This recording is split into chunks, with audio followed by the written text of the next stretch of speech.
بسم الله الرحمن الرحيم فؤادي بخير المرسلين مولع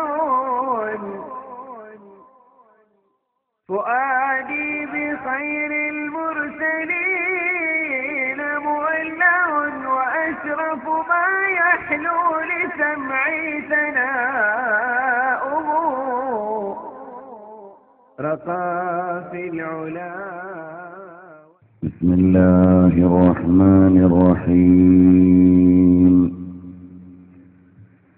الحمد لله رب العالمين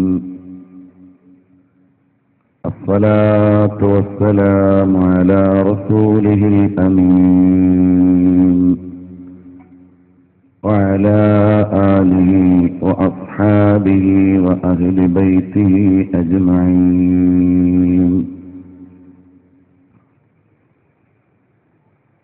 يا رحمة الله إني خائف وجلو يا نعمة الله إني مفلس عاني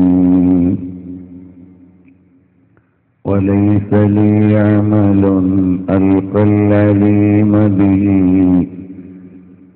سوى محبتك العظمى وإيماني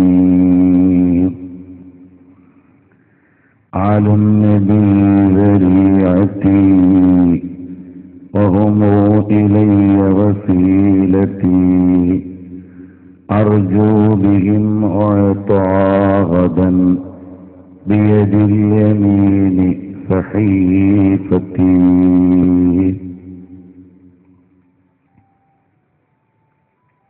സർവാദരണീയരായ പണ്ഡിതന്മാരെ, രക്ഷിതാക്കളെ, സഹോദരി സഹോദരന്മാരെ, അല്ലാഹുവിന്റെ അതിമഹത്തായ അനുഗ്രഹത്താൽ കാരുണ്യം നിറഞ്ഞ വിശുദ്ധമായ റമദാനിന്റെ രാത്രിയിൽ ഇസ്ലാമിക വിജ്ഞാനം പറയുന്നതിനും അറിയുന്നതിനും വേണ്ടി സംഘടിപ്പിച്ചിട്ടുള്ള വേദിയിലാണ് നാം ഉള്ളത്. അല്ലാഹു തആല നമ്മിൽ നിന്ന് സ്വീകരിക്കുകയും പരലോകത്തേക്ക് ഉപകാരപ്പെടുന്ന വിധം അനുഗ്രഹിക്കുകയും ചെയ്യുമാറാകട്ടെ. ആമീൻ യാ റബ്ബൽ ആലമീൻ.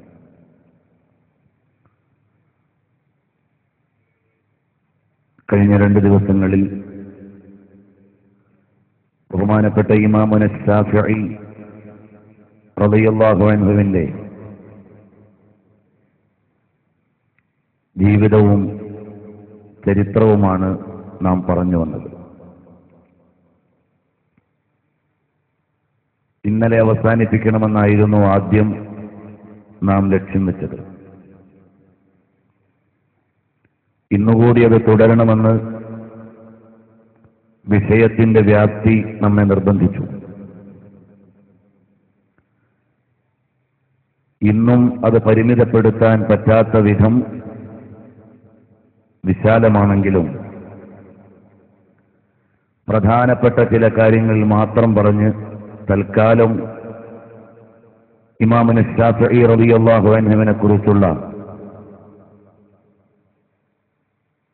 അവിടുത്തെയുടെ ജീവിതത്തെ സ്പർശിച്ചുകൊണ്ടുള്ള അധ്യായങ്ങൾ അവസാനിപ്പിക്കുകയാണ്. ഇത് അലങ്കാരത്തിനു വേണ്ടി പറഞ്ഞതല്ല.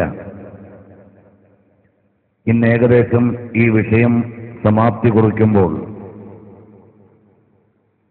നിങ്ങൾക്ക് ഓരോരുത്തർക്കും അറിയുന്നത് തന്നെ ഒരുപാട് അധ്യായങ്ങൾ എന്റെ വിഷയത്തിൽ കടന്നു വന്നിട്ടില്ല എന്ന് നിങ്ങൾക്ക് ബോധ്യപ്പെടും. നിസ്സഹായത കൊണ്ട് മാത്രം മാറ്റിവെക്കുകയാണ്. അത്രയും വിശാലമായ ചരിത്രവും വിശദീകരണവും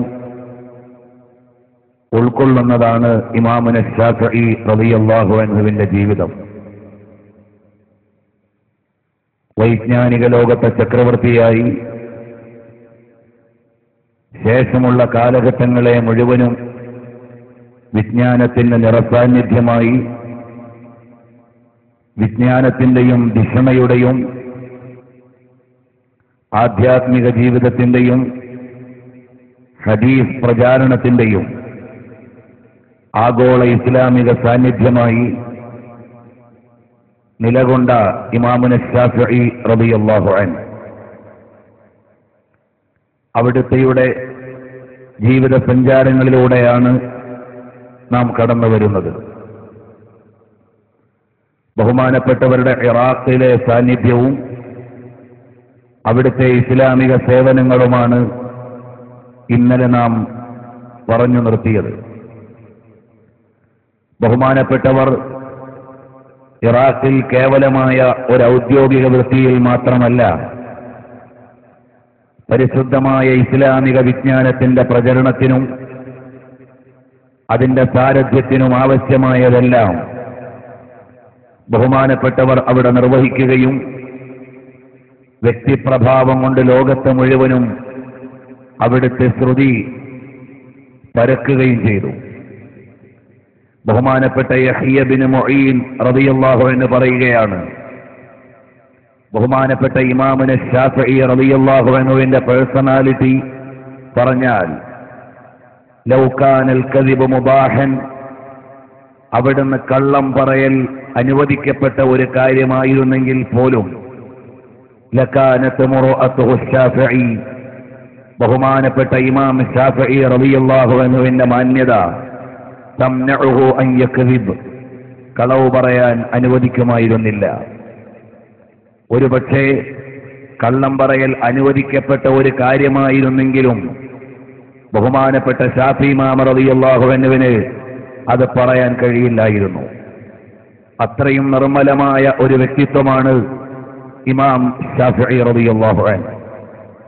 മാത്രമല്ല, ആധുനിക യുഗത്തിൽ ഇജ്തിഹാദിന്റെയും ഇസ്ലാമിക ഗവേഷണത്തിന്റെയും അവകാശവാദങ്ങൾ ഉന്നയിച്ചു വരുന്ന പുതിയ വീക്ഷണക്കാരോട് ഇമാമുകളുടെ ചരിത്രത്തിന്റെ പശ്ചാത്തലത്തിൽ നിന്ന് ഒരുപാട് കാര്യങ്ങൾ നമുക്ക് പറയാനുണ്ട്.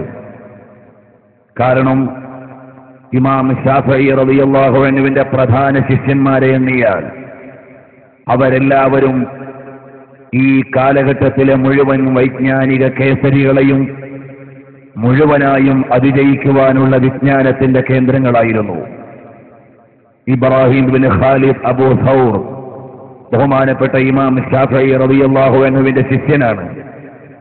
50 വർഷം പരിശുദ്ധമായ ഹദീസിന്റെ സേവനവുമായി ലക്ഷക്കണക്കിന് ഹദീസ് കൈകാര്യം ചെയ്ത മഹാനായ പണ്ഡിതൻ. ബഹുമാനപ്പെട്ട ഇമാം അൽ ഇസ്ഫറായിനി ഇമാം ശാഫിഈ റളിയല്ലാഹു അൻഹുവിന്റെ മറ്റൊരു ശിഷ്യനാണ്. പക്ഷേ ആ ഇമാമുൽ ഇസ്ഫറായിനി ആരാണ് എന്ന് ചരിത്രത്തിൽ പരിശോധിച്ചാൽ ഇമാം ബുഖാരി, ഇമാം നസായി, ഇബ്നു മാജ അഥവാ 6 ഹദീസ് പ്രാമാണികമായ ഹദീസ് ഗ്രന്ഥങ്ങളിൽ ഇമാം മുസ്ലിം റളിയല്ലാഹു അൻഹു ഒഴികെയുള്ള 5 ഹദീസ് സമാഹർത്താക്കളുടെയും ഗുരുവര്യരാണ് ഇമാമുൽ ഇസ്ഫറായിനി റളിയല്ലാഹു അൻഹു. അതുപോലെ തന്നെ ഇമാമുൽ കറാബീസി ലോകപ്രസിദ്ധമായ പണ്ഡിത നേതൃത്വമാണ്. ബഹുമാനപ്പെട്ട അഹ്മദ് ബിൻ ഖാലിദ് അൽ ഖല്ലാൽ, ബഹുമാനപ്പെട്ട ഇമാം അബൂ ജഅഫർ അർ-റാസി ഇബ്നു സുറൈദ്, അവരും സഹീഹിന്റെ ഗ്രന്ഥങ്ങളിൽ നിന്ന് അഥവാ ലോകപ്രസിദ്ധമായ 6 ഹദീസിന്റെ ഗ്രന്ഥങ്ങളിൽ 4 ഗ്രന്ഥങ്ങളുടെ രചയിതാക്കളുടെയും ഉസ്താദാണ് ബഹുമാനപ്പെട്ട ഇബ്നു സുറൈദ് റളിയല്ലാഹു അൻഹു. ഇതിൽ നിന്ന് നാം മനസ്സിലാക്കേണ്ടത് ബഹുമാനപ്പെട്ട ഇമാമുകളുടെ ശിഷ്യന്മാരുടെ ശിഷ്യന്മാരായ ഇമാം ബുഖാരിയെയും ഇമാം മുസ്ലിമിനെയും പോലെയുള്ള പണ്ഡിതന്മാരുടെ ഹദീസ് ഗ്രന്ഥങ്ങളിൽ നിന്ന് ഏതെങ്കിലും ഒരു ഹദീസോ 2 ഹദീസോ പഠിച്ച് അതിന്റെ എത്രയോ മടങ്ങ് വലിപ്പവും ഗാംഭീര്യവുമുള്ള ഇജ്തിഹാദിന്റെ പണ്ഡിതന്മാരെ ചോദ്യം ചെയ്യുന്ന വിപരീത ലോകത്താണ്, വൈപരീത്യം ഉൾക്കൊള്ളുന്ന ലോകത്താണ് നാം ജീവിച്ചുകൊണ്ടിരിക്കുന്നത്. ആധുനിക ലോകത്തിലെ ഇജ്തിഹാദുവാദികളുടെയും അതുപോലെ തന്നെ അഹ്ലുസുന്നത്തി വൽ ജമാഅത്തിന്റെ വിരോധികളുടെയും അടിസ്ഥാനം എന്താണെന്ന് ചോദിച്ചാൽ ഇമാമുകളെക്കുറിച്ചുള്ള ഒരു അവബോധവും അവർക്കില്ല എന്ന് ചരിത്രം നേരെ വായിക്കുമ്പോൾ നമുക്ക് മനസ്സിലാവുകയാണ്. മഹാന്മാരായ ഇമാമുമാരുടെ നീതിബോധം, അതുപോലെ തന്നെ അവരുടെ പെരുമാറ്റങ്ങൾ, അവരുടെ വൈജ്ഞാനികമായ അർഹത, അവരുടെ ദിഷണാപരമായ വ്യാപ്തി, ഇതൊന്നും ഉൾക്കൊള്ളാതെയാണ് നവലോകത്തെ നവീനവാദികൾ ഇസ്ലാമിന്റെ മഹനീയമായ ആത്മാവിനെതിരെ ശബ്ദമുയർത്തിക്കൊണ്ടിരിക്കുന്നത്. ഇപ്പോഴെന്റെ ഈ വിഷയത്തിന്റെ അന്വേഷണത്തിന്റെയും ഭാഗം അവരെക്കുറിച്ച് ഒരു തുലന പഠനത്തിനു വേണ്ടി അല്ലാത്തതുകൊണ്ട് തൽക്കാലം അങ്ങോട്ട് കടക്കുന്നില്ല. ബഹുമാനപ്പെട്ട ഇമാം ശാഫിഈ റളിയല്ലാഹു അൻഹു അങ്ങനെ ബഗ്ദാദിൽ എല്ലാവരുടെയും വിലാസം നേടി ആത്മാഭിമാനത്തോടെ ജീവിച്ചുകൊണ്ടിരിക്കുമ്പോഴാണ് ഇനി മക്കയിലേക്ക് മടങ്ങാം. ബഹുമാനപ്പെട്ട ഇമാം ശാഫിഈ റളിയല്ലാഹു അൻഹു മദീന വഴി മക്കയിലേക്ക് തിരിക്കുന്നു. അപ്പോഴും മഹാന്മാരായ ശിഷ്യഗണങ്ങളിൽ പല ആളുകളും ഇമാം അവറുകളോടൊപ്പം മക്കയിലേക്ക് തന്നെ വരുന്നുണ്ട്.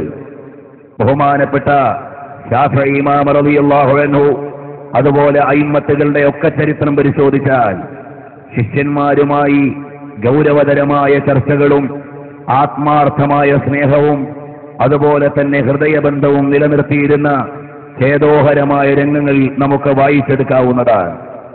ആ കൂട്ടത്തിൽ ഇമാം ശാഫിഈ റളിയല്ലാഹു അൻഹുവിന്റെ ഏറ്റവും അടുത്ത സ്നേഹമുള്ള ശിഷ്യനായിരുന്നു മുഹമ്മദ് ബിൻ അബ്ദുൽ ഹക്കീം എന്ന് പറയുന്ന ശിഷ്യൻ.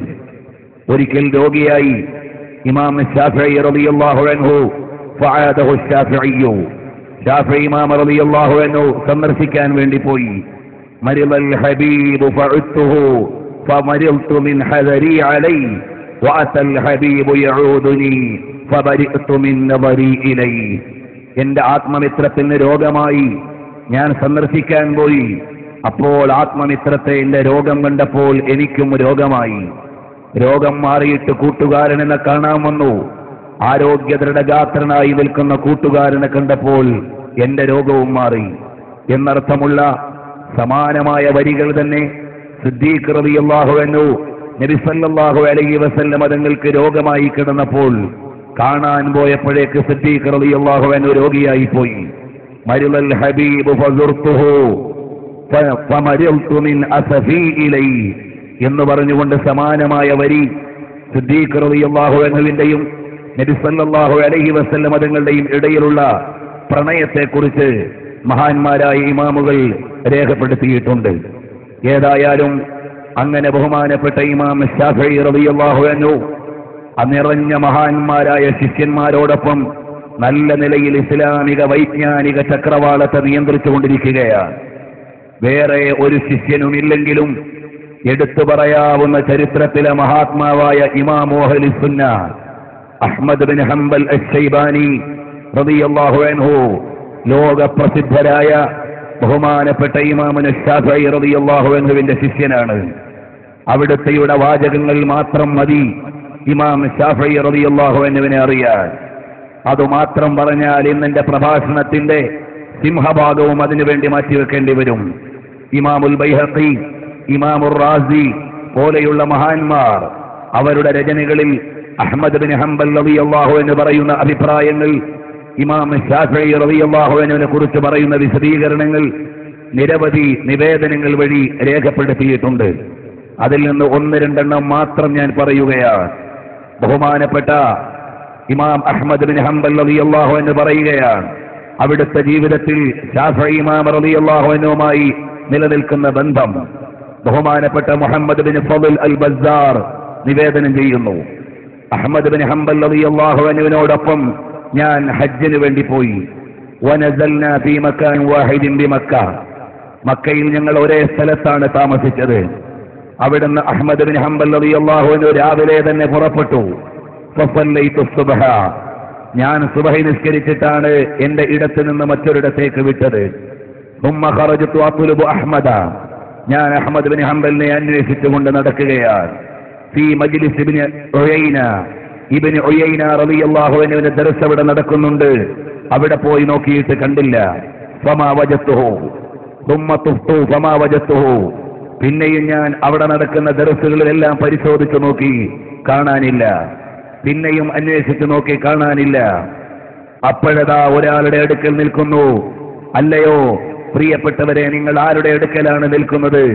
യാ അബാ അബ്ദില്ലാ തറക്ത ബനി ഉയൈനത വഇൻദഹു റിവായ അനി സുഹരി. അവിടുന്ന് സുഹരിയെ പോലെയുള്ള മഹാന്മാരായ പണ്ഡിതന്മാരിൽ നിന്ന് ഹദീസിന്റെ നിവേദനം നടത്തുന്ന ഇബ്നു ഉയൈനയെ പോലെയുള്ള ആളുകൾ ഇവിടെയുണ്ടല്ലോ. വഅൻ ജംഇ മിന താബിഈൻ, താബിഈങ്ങളിലുള്ള ഒരുപാട് പ്രമുഖന്മാരിൽ നിന്ന് ഹദീസ് നിവേദനം ചെയ്യുന്ന ഇബ്നു ഉയൈന റളിയല്ലാഹു അൻഹുവിനെ പോലെയുള്ളവർ ഈ മജ്ലിസിലുള്ളപ്പോൾ നിങ്ങൾ എവിടെയായിരുന്നു? ഫഖാല ലി അഹ്മദ് ബിൻ ഹംബൽ, അപ്പോൾ അഹ്മദ് ബിൻ ഹംബൽ റളിയല്ലാഹു അൻഹു എന്നോട് പറഞ്ഞു, ഫഇൻ ഫാതക, അല്ലയോ പ്രിയപ്പെട്ട കൂട്ടുകാരാ, നിനക്ക് നഷ്ടപ്പെട്ടു പോയാൽ, അഖ്ലു ഹാദൽ ഫതാ, ഈ നിൽക്കുന്ന ചെറുപ്പക്കാരന്റെ ബുദ്ധി അവിടുന്ന് നഷ്ടപ്പെട്ടു പോയാൽ, ഫഇന്നി അഖാഫു അല്ലാ തജിദഹു ഇലാ യൗമിൽ ഖിയാമ, ഖിയാമത്ത് നാൾ വരെ അതിന് സമാനമായത് കിട്ടുമെന്ന് ഞാൻ പ്രതീക്ഷിക്കുന്നില്ല. മാ റഅയ്തു അഹദൻ, ഒരാളെയും ഞാൻ കണ്ടിട്ടില്ല പരിശുദ്ധമായ ഖുർആനിൽ ഇത്രയും ദൈക്ഷണികമായി കൈകാര്യം ചെയ്യുകയും ഔദ്യോഗികമായി വിശദീകരിക്കുകയും ചെയ്യുന്ന ഒരാളെയും ഞാൻ കണ്ടിട്ടില്ല. മിൻ ഹാദൽ ഫതൽ ഖുറശി, അവിടുന്ന് ഖുറൈശിയായ ഈ യുവ പണ്ഡിതനേക്കാൾ ആധികാരികമായി മതം കൈകാര്യം ചെയ്യുകയും ഖുർആനിക വീക്ഷണത്തെ വിശദീകരിച്ചു തരികയും ചെയ്യുന്ന ഒരാളെയും നമുക്ക് കാണാനില്ല. ഖുൽതു, ഞാൻ ചോദിച്ചു അഹ്മദ് ബിൻ ഹംബലിനോട്, മൻ ഹുവ, അതാരാണ്? ഖാല മുഹമ്മദ് ബിൻ ഇദ്രീസ് അശ്ശാഫിഈ, മുഹമ്മദ് ബിൻ ഇദ്രീസ് അശ്ശാഫിഈ റളിയല്ലാഹു അൻഹുവിൽ നിന്ന് കിട്ടേണ്ട വൈജ്ഞാനിക രത്നങ്ങൾ ലഭ്യമാകാതെ പോയാൽ അതിന് പകരമായി ഒരാളെയും നമുക്ക് കിട്ടുകയില്ല. അവിടുന്ന് ഒരാളും അവിടുന്ന് മഷിയും മഷിക്കുപ്പിയും തൊട്ടിട്ടില്ല. ഇല്ല വലിശ്ശാഫിഈ, ബഹുമാനപ്പെട്ട ശാഫിഈ ഇമാം റളിയല്ലാഹു അൻഹുവിനോട് ഒരു കടപ്പാടില്ലാതെ, ഒരു മിന്നത്തില്ലാതെ ഒരാളും പെന്നും കടലാസും എടുത്തിട്ടില്ല. ബഹുമാനപ്പെട്ട അഹ്മദ് ബിൻ ഹംബൽ റളിയല്ലാഹു അൻഹു പറയുകയാണ്. ഇനിയും നിരവധി നിവേദനങ്ങൾ കാണാം. ബഹുമാനപ്പെട്ടവരുടെ മകൻ സ്വാലിഹ് ബിൻ അഹ്മദ് പറയുന്നു, ജാഅ ശാഫിഈ യൗമൻ ഇലാ അബി, ഒരു ദിവസം എന്റെ വാപ്പയായ ശിഷ്യനെ കാണാൻ ഇമാം ശാഫിഈ റളിയല്ലാഹു അൻഹു എന്ന ഉസ്താദ് വന്നു.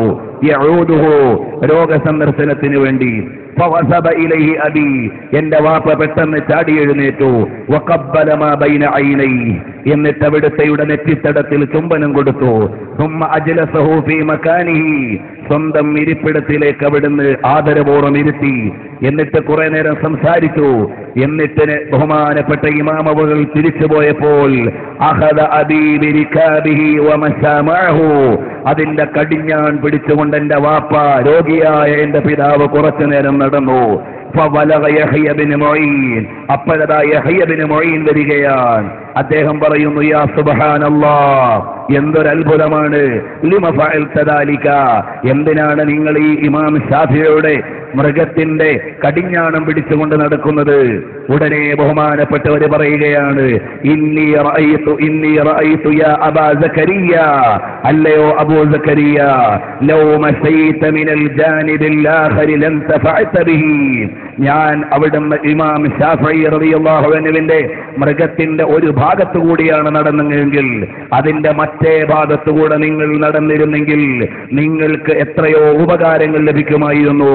മൻ അറാദൽ ഫിഖ്ഹ ഫൽയശും സനബ ഹാദിഹിൽ ബഗ്ല, ആർക്കെങ്കിലും കർമ്മശാസ്ത്രത്തിന്റെ അതീവ തലങ്ങളെ ലഭ്യമാകണമെങ്കിൽ ഇമാം ശാഫിഈ റളിയല്ലാഹു അൻഹുവിന്റെ മൃഗത്തിന്റെ വാല് ചുംബിച്ചുകൊള്ളുക, എന്നാൽ നിങ്ങൾക്ക് വിജ്ഞാനത്തിന്റെ ഭണ്ഡാരം കിട്ടും. അത്രയും വലിയ മഹാനാണ് ഇമാം ശാഫിഈ റളിയല്ലാഹു അൻഹു. ഇനിയും ഏകദേശം ക്രോഡീകരിക്കുമ്പോൾ 35ഓളം പ്രസക്തമായ ഉദ്ധരണികൾ ബഹുമാനപ്പെട്ട അഹ്മദ് ബിൻ ഹംബൽ ശൈബാനി റളിയല്ലാഹു അൻഹു ഇമാം ശാഫിഈ റളിയല്ലാഹു അൻഹുവിനെ കുറിച്ച് പറയുന്നുണ്ട്. പിന്നെയും പറയുകയാണ്, ബഹുമാനപ്പെട്ട അഹ്മദ് ബിൻ ഹംബൽ റളിയല്ലാഹു അൻഹു നിസ്കാരത്തിന് ശേഷം ദുആ ചെയ്യുമ്പോൾ, അപ്പൊ ഹംബലി ഇമാം റളിയല്ലാഹു അൻഹുവിന് നിസ്കാരത്തിന് ശേഷം ദുആ ഉണ്ടായിരുന്നു എന്നാണ് അതിൽ നിന്ന് മനസ്സിലാക്കേണ്ടത്. ഒരാളെയും ഞാൻ അവിടുന്ന് ദുആ ചെയ്യുമ്പോൾ വഇന്നീ ലഅദ്ഉല്ലാഹ ലഹു ഫീ അദ്ബാരി സ്വലാത്തി, എന്റെ നിസ്കാരത്തിന്റെ ശേഷം ഞാൻ ദുആ ചെയ്യാറുണ്ട്. അവിടുന്ന് ഞാൻ ദുആ ചെയ്യുമ്പോൾ പ്രത്യേകമായി ഞാൻ പരിഗണിക്കും, അല്ലാഹുമ്മ ഗഫിർലി വലിവാലിദയ്യ വലി മുഹമ്മദ് ബിൻ ഇദ്രീസ് അശ്ശാഫിഈ, ബഹുമാനപ്പെട്ട ഇദ്രീസ് ബിൻ അഹ്മദ് മുഹമ്മദ് ബിൻ ഇദ്രീസ് അശ്ശാഫിഈക്കും എന്റെ മാതാപിതാക്കൾക്കും എനിക്കും പുറത്തു തരണേ അല്ലാഹ് എന്നൊരൊറ്റ ശ്വാസത്തിൽ ഞാൻ മഹാനവർകൾക്ക് വേണ്ടി കൂടി ദുആ ചെയ്യുമായിരുന്നു. അതുപോലെ ബഹുമാനപ്പെട്ടവർ പറയുകയാണ്, ബഹുമാനപ്പെട്ട അഹ്മദ് ബിൻ ഹംബൽ റളിയല്ലാഹു അൻഹു ഇസ്ഹാഖ് ബിൻ റാഹവൈഹിയോടൊപ്പം അവിടുന്ന് മക്കയിലേക്ക് ചെന്നാൽ ഇസ്ഹാഖ് ബിൻ റാഹവൈഹി പറയുകയാണ്, മക്കയിലുള്ള ഒരു 10 തവണയൊന്നും അല്ല എന്നെ അവിടുന്ന് വിളിച്ചു കൊണ്ടുപോകും അഹ്മദ് ബിൻ ഹംബൽ. എന്നിട്ട് പറയും, ഞാൻ ഒരാളെ കാണിച്ചു തരാം, മാ റഅത് ഐനാക മിസ്ല, അതിന് തുല്യരായി ഒരാളെയും നിങ്ങൾ ലോകത്ത് കണ്ടിട്ടുണ്ടാകില്ല. ഫഅഖദ ബിയദി വഔഖഫനി അല ശാഫിഈ, എന്നിട്ട് എന്നെ ശാഫി ഇമാമിന്റെ അടുക്കലേക്ക് കൊണ്ടുപോകും. എന്നിട്ട് അഹ്മദ് ബിൻ ഹംബൽ തങ്ങൾ വിശദീകരിക്കും, അശ്ശാഫിഈ ഫൽസൂഫുൻ ഫീ അർബഅതി അസിയാ, 4 വിഷയങ്ങളിൽ അഗ്രേസരനാണ് ബഹുമാനപ്പെട്ട ശാഫിഈ ഇമാം തങ്ങൾ. ഫിൽ ലുഗതി വഖ്തിലാഫിൻ നാസി വൽ ഫിഖ്ഹി വൽ മആനി, അവിടുന്ന് പരിശുദ്ധമായ അലങ്കാര പരിശുദ്ധമായ കർമ്മശാസ്ത്രത്തിലും അതുപോലെ തന്നെ കിതാബുകളുടെ ഇടയിലുള്ള അതിന്റെ ഇസ്തിലാഹിയായ വ്യത്യാസ വീക്ഷണങ്ങളെയും എല്ലാം നന്നായി അറിയുന്ന ആളായിരുന്നു ബഹുമാനപ്പെട്ട ഇമാമുന ശാഫിഈ റളിയല്ലാഹു അൻഹു. ഭാഷാ പരിജ്ഞാനം, നാസിഖ് മൻസൂഖ് തുടങ്ങിയുള്ള ഖുർആനികമായ പരിജ്ഞാനങ്ങൾ ഇത് മുഴുവനും നന്നായി അറിയുന്നയാളായിരുന്നു ബഹുമാനപ്പെട്ട ഇമാം അശ്ശാഫിഈ റളിയല്ലാഹു അൻഹു. അഹ്മദ് ബിൻ ഹംബൽ റളിയല്ലാഹു അൻഹു വിശദീകരിക്കുകയാണ്, അങ്ങനെ ലോകപ്രസിദ്ധമായ വൈജ്ഞാനിക സബരയുടെ അധ്യക്ഷ പദവി അലങ്കരിച്ച ഇമാമുന ശാഫിഈ റളിയല്ലാഹു അൻഹുവിന്റെ ഗുണഗണങ്ങളെ സമകാലികളും സമശീർഷരുമായ ആളുകളുടെ വചനങ്ങളിൽ നിന്ന് മാത്രം ഉദ്ധരിച്ചാൽ ഇന്ന് നമ്മുടെ പ്രസംഗം അവസാനിപ്പിക്കാൻ കഴിയില്ല. ബഹുമാനപ്പെട്ടവർ പലപ്പോഴും ഗൗരവതരമായ ചർച്ചകൾ നടത്താറുണ്ട്. ശാഫിഈ ഇമാം റളിയല്ലാഹു അൻഹു ഒരിക്കൽ ചോദിക്കുകയാണ്, ഓ അഹ്മദ് ബിൻ ഹംബലെ, ആരെങ്കിലും നിസ്കരിച്ചില്ലെങ്കിൽ അവൻ കാഫിറായി പോകുമെന്നൊരു പ്രയോഗം ഹദീസിലുണ്ടല്ലോ, എന്താണ് നിങ്ങൾ അതിനെ കുറിച്ച് പറയുന്നത്? ബഹുമാനപ്പെട്ട അഹ്മദ് ബിൻ ഹംബൽ തങ്ങൾ പറഞ്ഞു, നിസ്കരിച്ചില്ലെങ്കിൽ അയാൾ കാഫിറായി പോകും. അപ്പോൾ ബഹുമാനപ്പെട്ടവരുടെ ചോദ്യമാണ്, അയാൾ ഇസ്ലാമിൽ നിന്ന് പുറത്തു പോകുമെന്നാണ് നിങ്ങൾ ലക്ഷ്യം വെക്കുന്നതെങ്കിൽ ഫബിമ യുസ്ലിമു, എങ്ങനെയാണ് അയാൾ ഇസ്ലാമിലേക്ക് തിരിച്ചു വരിക? ഉടനെ ബഹുമാനപ്പെട്ടവർ പറയുകയാണ്, യഖൂലു ലാ ഇലാഹ ഇല്ലല്ലാഹ് മുഹമ്മദുർ റസൂലുള്ളാഹ്, നിസ്കരിക്കാത്തയാൾ ഇസ്ലാമിൽ നിന്ന് പുറത്തു പോകുമെന്നും അയാൾ ഇസ്ലാമിലേക്ക് വരണമെങ്കിൽ ലാ ഇലാഹ ഇല്ലല്ലാഹ് മുഹമ്മദുർ റസൂലുള്ളാഹ് എന്ന് മടക്കി പറയണമെന്നും ബഹുമാനപ്പെട്ട അഹ്മദ് ബിൻ ഹംബൽ തങ്ങൾ പറഞ്ഞു. ബഹുമാനപ്പെട്ട ശാഫിഈ ഇമാം തങ്ങൾ വിശദീകരിക്കുകയാണ്, വഹുവ മുസ്തദീമുൻ അലൈഹി ലം യത്റുകുഹു, അയാൾ ഇപ്പൊ തന്നെ ലാ ഇലാഹ ഇല്ലല്ലാഹ് മുഹമ്മദുർ റസൂലുള്ളാഹ് വിശ്വസിച്ചയാളാണ്, പിന്നെ അയാൾ എന്തിനാണ് മടക്കി പറയുന്നത്? അപ്പോൾ ബഹുമാനപ്പെട്ട ഇമാം ശാഫിഈ റളിയല്ലാഹു അൻഹു പറയുകയാണ്, അഹ്മദ് ബിൻ ഹംബൽ തങ്ങളോട് ചോദിക്കുന്നു, നിസ്കാരം ഉപേക്ഷിച്ചതിന്റെ പേരിൽ ഒരാൾ ഇസ്ലാമിൽ നിന്ന് പുറത്തു പോകുമെങ്കിൽ അയാൾ ഇസ്ലാമിലേക്ക് തിരിച്ചു വരാൻ എന്താണ് ചെയ്യേണ്ടത്? ലാ ഇലാഹ ഇല്ലല്ലാഹ് മുഹമ്മദുർ റസൂലുള്ളാഹ് പറയണം.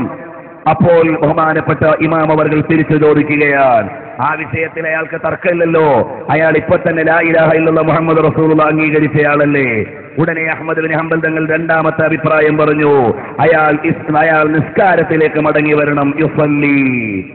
അപ്പൊ ശാഫിഈ ഇമാം തങ്ങളുടെ ദിശമയുടെ ഊക്കാണ്, നിങ്ങളുടെ അഭിപ്രായത്തിൽ അയാൾ ഇസ്ലാമിൽ നിന്ന് പുറത്തുപോയ ആളാണെങ്കിൽ സ്വലാത്തുൽ കാഫിരി ലാ തസ്ഹു, അവിടുന്ന് കാഫിറിന്റെ നിസ്കാരം അവിടുന്ന് പരിഗണിക്കപ്പെടുകയില്ല, അയാൾക്ക് അതുകൊണ്ട് ഇസ്ലാമിലേക്ക് കരാൻ പറ്റുമെന്നും പറയാൻ പറ്റില്ല. അപ്പോഴാണ് അഹ്മദ് ബിൻ ഹംബൽ ശൈബാനി ആലോചിക്കുന്നത്, എന്റെ വിശദീകരണം വേണ്ടതുപോലെ സമ്പൂർണമായിട്ടില്ല. ഫസക്കത്തൽ ഇമാമു അഹ്മദ് റളിയല്ലാഹു അൻഹു നിശബ്ദമാകുകയാണ്. അപ്പോൾ ബഹുമാനപ്പെട്ട ശാഫിഈ ഇമാം റളിയല്ലാഹു അൻഹു പറയുകയാണ്, തർക്കു സ്വലാത്തി കുഫ്റുൻ ദൂന കുഫ്ർ ലാ യുഖ്രിജുഹു മിനൽ മില്ല, സംസ്കാരം ഉപേക്ഷിക്കുന്നയാൾ കാഫിറാകുമെന്ന് പറഞ്ഞാൽ അയാൾ ഈ സമുദായത്തിൽ നിന്ന് പുറത്തുപോയി എന്നല്ല. കുഫറും ദൂന കുഫർ, ഒരു നിഷേധിയുടെ അടയാളം നിലനിർത്തിയ ആളാണ്. ഒരു പ്രസ്ഥാനത്തോട് കൂറുണ്ടെങ്കിൽ അതിന്റെ നിർബന്ധമായ അജണ്ട നടപ്പിലാക്കണം. അത് നടപ്പിലാക്കാത്തയാളെന്ന നിലക്ക് അയാൾ കാഫിർ എന്ന് പ്രയോഗിക്കപ്പെടുന്നു എന്നല്ലാതെ ഇസ്ലാമിക ദർശനത്തിൽ നിന്ന് അയാൾ പുറത്തല്ല എന്ന് വിശദീകരിച്ചു കൊടുക്കുകയാണ്. ഇങ്ങനെ ഗൗരവതരമായ ചർച്ചകളിലൂടെ ശാഫിഈ ഇമാം റളിയല്ലാഹു അൻഹു അവിടുന്നതാ ബഹുമാനപ്പെട്ട ഇമാമുകളോട് മുഴുവനും സമകാലികരായ പണ്ഡിതന്മാരോട് മുഴുവനും സംവദിക്കുകയാണ്. ബഹുമാനപ്പെട്ട മുസ്നി ഇമാം റളിയല്ലാഹു അൻഹുവിനോട് ഗൗരവതമായ ഒരു വിഷയത്തിൽ ബഹുമാനപ്പെട്ടവർ സംവാദം നടത്തുന്നത് ചരിത്രത്തിൽ നമുക്ക് കാണാവുന്നതാണ്. ബഹുമാനപ്പെട്ട ഇമാം മുസ്നി റളിയല്ലാഹു അൻഹുവിനെ വിളിക്കുന്നു, പ്രിയപ്പെട്ട ശിഷ്യനാണ്. അവിടെ വിളിച്ചിട്ട് പറയുകയാണ്, മോനെ നീ ഏത് വിഷയത്തിലാണ് സംവദിക്കാൻ വേണ്ടി പോകുന്നത്? ബഹുമാനപ്പെട്ടവർ പറഞ്ഞു, ഞാൻ തൗഹീദിന്റെ വിഷയത്തിലാണ്. ബഹുമാനപ്പെട്ട ശാഫി ഇമാം റളിയല്ലാഹു അൻഹു അവിടെ വിളിച്ചു നിർത്തി. എന്നിട്ട് മുസ്നി ഇമാം റളിയല്ലാഹു അൻഹുവിനോട് അവിടുത്തെയുടെ ചർച്ചകൾ മുഴുവനും അവിടെ വിശദീകരിച്ചു കൊടുത്തിട്ട് തൗഹീദ് സംബന്ധമായ ചർച്ചകളിലേക്ക് കടന്നു പോകുന്നതിന്റെ വ്യാപ്തിയും പ്രശ്നവുമെല്ലാം വിശദീകരിച്ചു കൊടുക്കുകയാണ്. ഇന്നത്തെ ആധുനിക തൗഹീദിന്റെ ആളുകളോട് താക്കീത് നൽകാൻ പറ്റുന്ന വിധത്തിലാണ് മുസ്നി ഇമാം റളിയല്ലാഹു അൻഹുവിനോട് ഇമാമിന് ശാഫിഈ റളിയല്ലാഹു അൻഹു മറുപടി പറയുന്നത്. ഒരു ദിവസം വന്ന് അടുത്തിരുന്നു. എന്നിട്ട് പറയുകയാണ്, എനിക്ക് തൗഹീദ് സംബന്ധമായ ചില സംശയങ്ങൾ പറയാനുണ്ട്. അപ്പോൾ ശാഫിഈ ഇമാം റളിയല്ലാഹു അൻഹു എന്താണ് സംശയമെന്നല്ല ചോദിക്കുന്നത്. അത്തദ്രി ഐന അൻത, എവിടെയാണെന്ന് നിനക്കറിയാമോ മുസ്നി? നഅം, അതെ അറിയാം. എന്നിട്ട് ബഹുമാനപ്പെട്ട ശാഫിഈ ഇമാം റളിയല്ലാഹു അൻഹു പറയുന്നു, ഹാദൽ മൗളിഉല്ലദി അഗ്റഖല്ലാഹു ഫീഹി ഫിർഔൻ, അവിടുന്ന് ഫിർഔനെ മുക്കിക്കളഞ്ഞ സ്ഥലമാണ്. അതുപോലെ തന്നെ മഹാന്മാരായ പ്രവാചകന്മാർക്ക് സന്ദേശം നൽകിയ സ്ഥലമാണ്. രണ്ടിന്റെ ഇടയിലാണ് നിങ്ങളുടെ ചർച്ച വരുന്നത്. ഹൽ തകല്ലമ ഫീഹി സ്വഹാബ, അല്ലാഹുവിന്റെ അസ്തിത്വത്തെക്കുറിച്ചുള്ള ചർച്ചകൾ ഏതെങ്കിലും സ്വഹാബിമാർ നടത്തിയിട്ടുണ്ടോ? ഖാലൽ മുസ്നിയുല്ല, പറഞ്ഞിട്ടില്ല. അവിടുന്ന് തദ്രി കം നജ്മം മിനസ് സമാ, അടുത്ത ചോദ്യം ബഹുമാനപ്പെട്ട ശാഫിഈ ഇമാം തങ്ങൾ മുസ്നി ഇമാമിനോട് ചോദിക്കുകയാണ്, ആകാശത്ത് എത്ര നക്ഷത്രമുണ്ട് എന്ന് നിനക്കറിയാമോ? ലാ, എനിക്കറിയില്ല. തദ്രി കം കൗകബം മിൻഹാ താരിഫു ജിൻസഹു വ മിമ്മ ഖുലിഖ, അതിൽ എത്ര എണ്ണത്തിന്റെ വർഗവും അതുപോലെ തന്നെ എത്ര എണ്ണത്തിന്റെ ഉരുവങ്ങളും തിരിച്ചറിയാം എന്ന് ബഹുമാനപ്പെട്ടവരോട് ചോദിച്ചപ്പോൾ പറഞ്ഞു ലാ. അപ്പോഴാണ് ശാഫിഈ ഇമാം റളിയല്ലാഹു അൻഹു പറയുന്നു, നിന്റെ കണ്ണുകൊണ്ട് കാണാൻ കഴിയുന്ന ഇലാഹി ദൃഷ്ടാന്തങ്ങളെ പോലും അതിന്റെ ശരിയായ നിലക്ക് പറഞ്ഞു കൊടുക്കാൻ കഴിയുന്നില്ലെങ്കിൽ പിന്നെയാണോ അള്ളാഹുവിനെ കുറിച്ച് അന്വേഷിക്കാൻ നടക്കുന്നത്? ഉടനെ ഒരു ചെറിയ വിഷയം കൂടി മുസ്നി ഇമാം റളിയല്ലാഹു അൻഹുവിനോട് ചോദിക്കുകയാണ്. ബഹുമാനപ്പെട്ടവർ മസ്അലതൻ ഫിൽ ഉളൂഇ ഫഅഖ്ത അർറജുലു ഫിൽ ജവാബ്, മുസ്നി ഇമാമിനോട് ചോദിക്കുകയാണ് അവിടുന്ന് വുളൂഉമായി ബന്ധപ്പെട്ട വളരെ ഗൗരവതരമായ ഒരു സംശയം. അപ്പൊ മുസ്നി ഇമാമിന് അത് പറയാൻ കഴിഞ്ഞില്ല. അപ്പോൾ പറയുകയാണ്, 5 നേരവും നീ നിസ്കരിക്കുന്നുണ്ട്, ആ നിസ്കാരത്തിന്റെ മുന്നോടിയായി വുളൂ ചെയ്യുന്നുണ്ട്. ആ വുളൂഇന്റെ മസ്അലകൾ പോലും പഠിക്കാതെ പടച്ചവനെ കുറിച്ച് ചോദിക്കാനും തൗഹീദിനെ കുറിച്ച് ചർച്ച ചെയ്യാനും നടക്കുകയാണ്. ഇത് വായിക്കുമ്പോൾ ആധുനിക ബിദ്അത്തുകാരുടെ അടയാളം പരിപൂർണമായും അവരുടെ സ്വഭാവത്തെ ലോകത്തിന് പഠിപ്പിച്ചു കൊടുക്കാനാണ് ഇമാം ശാഫിഈ തങ്ങളുടെ മദ്രസയിൽ ഇത്തരം ഒരു ചർച്ച വന്നത് എന്ന് മനസ്സിലാവുകയാണ്. ഇവിടെ അള്ളാഹുവിനെ കുറിച്ചും അതുപോലെ തന്നെ തൗഹീദിൽ അധിഷ്ഠിതമായി ജീവിക്കുന്നവരെ ശിർക്കാരോപണം നടത്തുകയും ചെയ്യുന്ന ആധുനിക മുജ്തഹിദുകളെ വിളിച്ചു നിർത്തി വുളൂഇന്റെയും നിസ്കാരത്തിന്റെയും ചെറിയ ചെറിയ മസലകൾ പോലും ചോദിച്ചാൽ അവർക്ക് കിട്ടാത്ത വിധം പരുങ്ങുന്നത് നമുക്ക് കാണാം. ഇവിടെയാണ് ഇമാമുകളുടെ നീണ്ടകാലത്തെ അധ്വാനത്തിലൂടെയും അവരുടെ പരിജ്ഞാനത്തിന്റെ പർവ്വതങ്ങളും അതുപോലെ തന്നെ അന്വേഷണത്തിന്റെ വിശാലതകളും കൃത്യമായി കൈകാര്യം ചെയ്തിട്ട് നമ്മുടെ കയ്യിലേക്ക് എത്തിച്ചു തരുന്ന മസ്അലകളുടെ വ്യാപ്തി നമുക്ക് മനസ്സിലാകുന്നത്. വിശദമായി കൊണ്ടുപോകാൻ സമയമില്ല. ഇമാമിനെ ശാഫിഈ റളിയല്ലാഹു അൻഹു ഒരിക്കൽ ഒരു സ്ഥലത്തിരിക്കുകയാണ്. ഇന്ന് ധൃതിയിൽ കുറച്ച് കാര്യങ്ങൾ പറഞ്ഞ് തൽക്കാലം ശാഫിഈ എന്ന അധ്യായം നമ്മുടെ ഈ മജ്ലിസിൽ സമാപ്തി കുറിക്കുകയാണ്. ഒരു 4-5 ദിവസം പോരാ. ഇമാം ശാഫിഈ തങ്ങളുടെ വിശാലമായ കാവ്യ പ്രപഞ്ചം ഇന്നിവിടെ ഞാൻ തൊടുന്നില്ല. ശാഫിഈ ഇമാമിന്റെ മുനാളറകൾ ഇവിടെ തൊടുന്നില്ല. ശാഫിഈ ഇമാം റളിയല്ലാഹു അൻഹു രാജാക്കന്മാരോട് നടത്തിയ ഉപദേശങ്ങൾ ഇവിടെ നാം ചർച്ച ചെയ്യുന്നില്ല.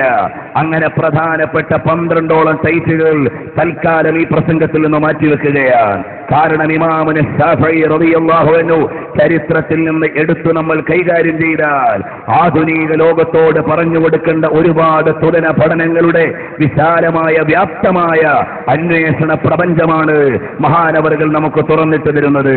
അപ്പോൾ മഹാനവറുകളുടെ സദസ്സിലേക്ക് അതാ ഒരാൾ വരുന്നു. പ്രായമുള്ള ഒരാൾ വന്നിട്ട് ചോദിക്കുകയാണ്, അല്ലയോ പ്രിയപ്പെട്ട ശാഫഈ, നിങ്ങളോട് ഒന്ന് രണ്ട് ചോദ്യങ്ങൾ ഞാൻ ചോദിച്ചു കൊള്ളട്ടെ. പരിശുദ്ധമായ ഇസ്ലാമിന്റെ പ്രമാണങ്ങൾ എന്തൊക്കെയാണ്? ചോദിച്ചോളൂ എന്നോട്. മൽ ഹുജ്ജത്തു ഫീ ദീനില്ലാഹ്, അല്ലാഹുവിന്റെ ദീനിലുള്ള പ്രമാണം ഏതാണ്? ഉടനെ പറഞ്ഞു കിതാബുല്ലാഹ്, അല്ലാഹുവിന്റെ കിതാബാണ്. സുമ്മ മാദാ, പിന്നെയുള്ള തെളിവെന്താണ്? സുന്നത്തു റസൂലില്ലാഹ്, റസൂലുള്ളാഹി സ്വല്ലല്ലാഹു അലൈഹി വസല്ലം തങ്ങളുടെ തിരുസുന്നത്താണ്. സുമ്മ മാദാ, പിന്നെ എന്താണ് തെളിവ്? മഹാനായ ഇമാമുന ശാഫഈ റളിയല്ലാഹു അൻഹു പറയുകയാണ്, ഇത്തിഫാഖുൽ ഉമ്മ, ഈ സമുദായത്തിന്റെ ഏകോപനമാണ്. ഫഖാല ശൈഖ്, അപ്പോൾ പ്രൗഢമായ ഗാംഭീര്യമുള്ള സ്വരത്തോടെ പറയുകയാണ്, മിൻ ഐന ഖുൽതൽ ഇത്തിഫാഖൽ ഉമ്മ, എവിടെന്നാണ് മുസ്ലിം സമുദായത്തിന്റെ ഏകോപനം ഇസ്ലാമിൽ പ്രമാണമാണ് എന്നതിനുള്ള തെളിവ് എവിടെന്നാണ് കിട്ടിയത്? അപ്പോഴാണ് ശാഫി ഇമാം തങ്ങൾ ആലോചിക്കാൻ തുടങ്ങി, ഇതിനെന്താണ് തെളിവ് ഞാൻ പറഞ്ഞു കൊടുക്കുക. വമലാ യുഫക്കിറു ഫീഹി തവീലൻ, അല്പനേരം ഇങ്ങനെ ചിന്ത നീണ്ടപ്പോ കടന്നു വന്നയാൾ പറയുകയാണ്, ഖദ് അജ്ജൽതുക സലാസൻ ഫഇൻ ജിഅത ബിഹുജ്ജത്തിൻ മിൻ കിതാബില്ലാഹ് വഇല്ലാ തുബ് ഇലല്ലാഹി തആല, എന്തെങ്കിലും അല്ലാഹുവിന്റെ ഖുർആനിൽ നിന്ന് മുസ്ലിം ലോകത്തിന്റെ ഏകോപനം ഇസ്ലാമിൽ പ്രമാണമാണെന്നതിന് നിങ്ങളുടെ കൈവശം വല്ലതുമുണ്ടെങ്കിൽ ആ ആയത്താണ് എനിക്ക് തെളിവ് തരേണ്ടത്, അല്ലെങ്കിൽ അല്ലാഹുവിനോട് തൗബ ചെയ്യണം. ശാഫഈ ഇമാം റളിയല്ലാഹു അൻഹു ഇരിക്കുകയാണ്. ഇമാമുൽ ബൈഹഖിയുടെ നിവേദനമാണ് ഞാൻ വായിക്കുന്നത്. അതുപോലെ തന്നെ ഇമാം റാസിയും ഇത് കൊണ്ടുവരുന്നുണ്ട്. സിയറു അലാമിൻ നുബലയിൽ പറയുന്നുണ്ട്, തബഖാത്തിൽ വിശദീകരിക്കുന്നുണ്ട്. അങ്ങനെ എല്ലായിടത്തുമുള്ള വിശദീകരണങ്ങളിൽ നിന്ന് വളരെ സംക്ഷിപ്തമായ ചില വിഷയങ്ങൾ മാത്രം ഓർമ്മപ്പെടുത്തുകയാണ്. ശാഫഈ ഇമാം റളിയല്ലാഹു അൻഹു അവിടുന്ന് 3-ാം ദിവസം വരെ വീട്ടിലിരിക്കുകയാണ്. അവിടുന്ന് പൂർണ്ണമായും ഏകാഗ്ര ധ്യാനത്തോടെ ഇരുന്ന് പരിശുദ്ധമായ ഖുർആനിനെ മുഴുവനും അവിടുന്ന് പരിശോധന നടത്തുന്നു. എവിടെയാണ് ഇജ്മാഅ് അഥവാ മുസ്ലിം ലോകത്തിന്റെ ഏകോപനം, അതിനുള്ള തെളിവെന്താണ് എന്ന് അന്വേഷിച്ച് ലോകത്തോട് വിളിച്ചു പറയാൻ, ആ ഒരു പ്രമാണത്തിന്റെ ആധികാരികതയിലേക്ക് അല്പം ചില വാചകങ്ങൾ നമ്മൾ അനുബന്ധമായി പറയേണ്ടതുണ്ട്. അതാ വരുന്നു 3-ാമത്തെ ദിവസം. വന്നിട്ട് ചോദിക്കുകയാണ്, തെളിവ് കിട്ടിയോ? അതെ, തെളിവ് കിട്ടി.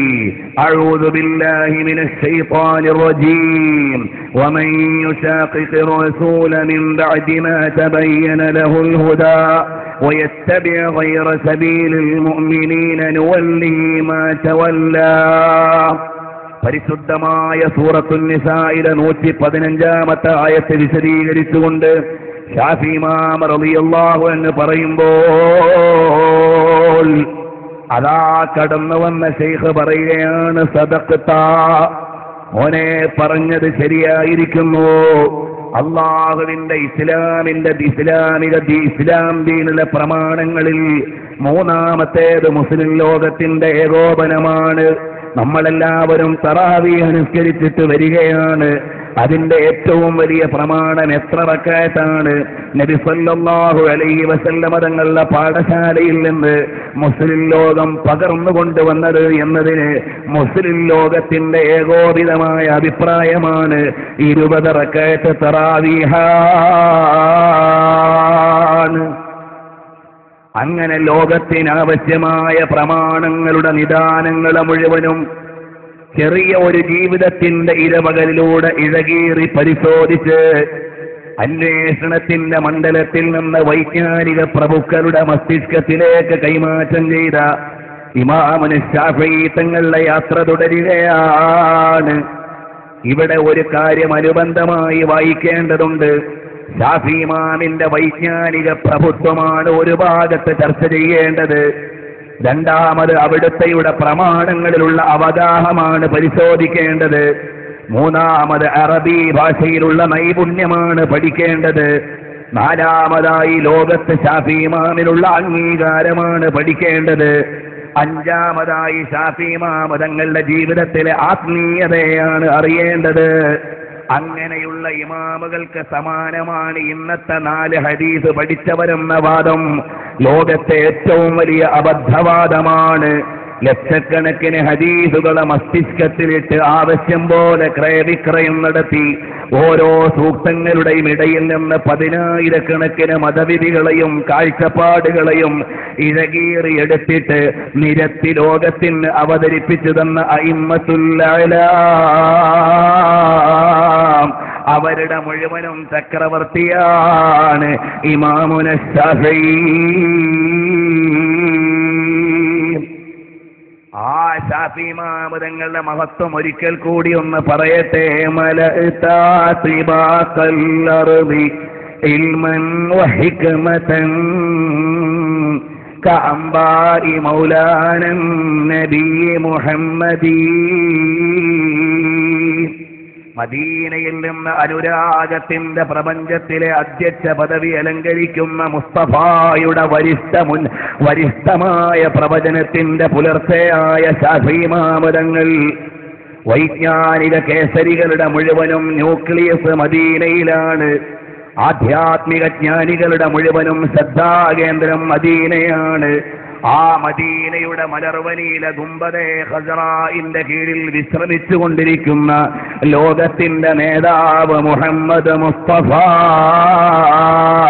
സല്ലല്ലാഹു അലൈഹി വആലിഹി വഅസ്ഹാബിഹി വസല്ലമ തങ്ങൾ അവിടുത്തെയിൽ നിന്നല്ലാതെ വൈജ്ഞാനിക പ്രഭുത്വത്തിന്റെ ഏതെങ്കിലും കണക്ഷൻ വിതരണം ചെയ്യുന്നില്ല.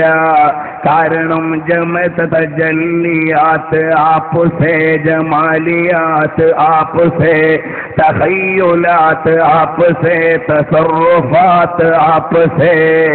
അവിടുന്നയിൽ നിന്നാണ് വൈജ്ഞാനികതയുടെ മുഴുവനും വിതരണം, ആധ്യാത്മികതയുടെ മുഴുവനും കൈമാറ്റം, അതുപോലെ വൈജ്ഞാനിക പ്രഭുത്വത്തിന്റെ മുഴുവനും കൈകാര്യം. മദീനയിൽ കിടന്ന മാലോകരുടെ മനോവിചാരങ്ങൾക്ക് പരിഹാരത്തിന്റെ പറുദീസ വിരിക്കുന്ന പ്രവാചക പരിശ്രേഷ്ഠരായ പ്രണയത്തിന്റെ സാരഥിയേ, അസ്സലാമു അലൈക യാ റസൂലല്ലാഹ്.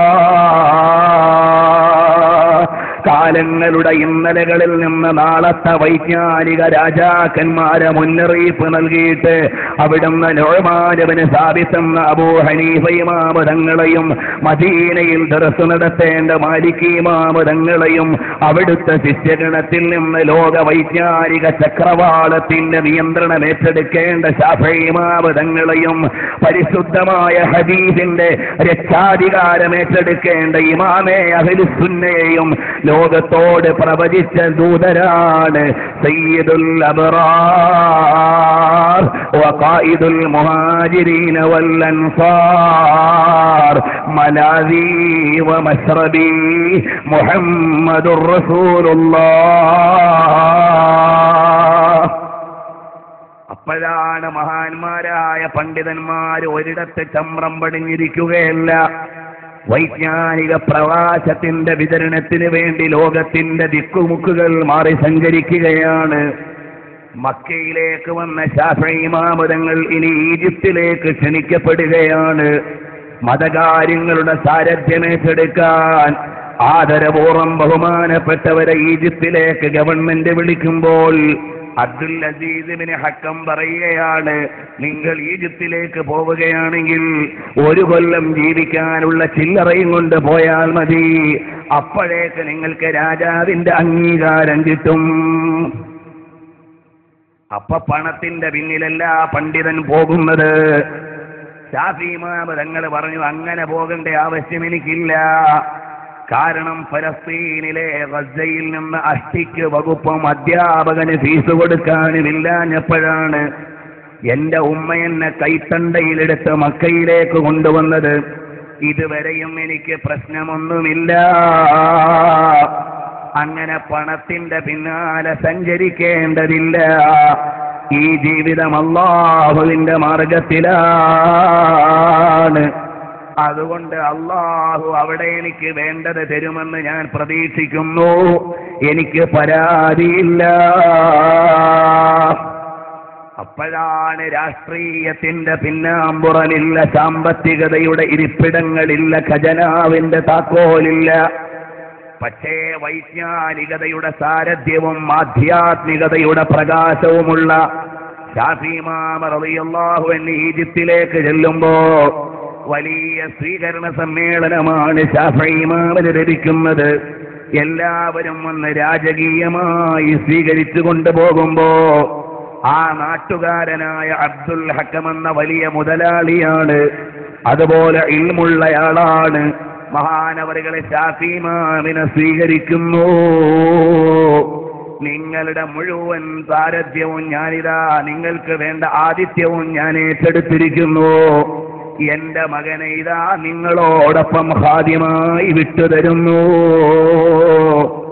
ശാഫി ഇമാം റളിയല്ലാഹു അൻഹുവിന്റെ ജീവിതം വായിക്കുമ്പോ ഹബീബ് റസൂലുള്ളാഹി സ്വല്ലല്ലാഹു അലൈഹി വസല്ലം തങ്ങളുടെ ജീവിതവുമായി ഒരുപാട് തുലനം കാണുന്നുണ്ട്.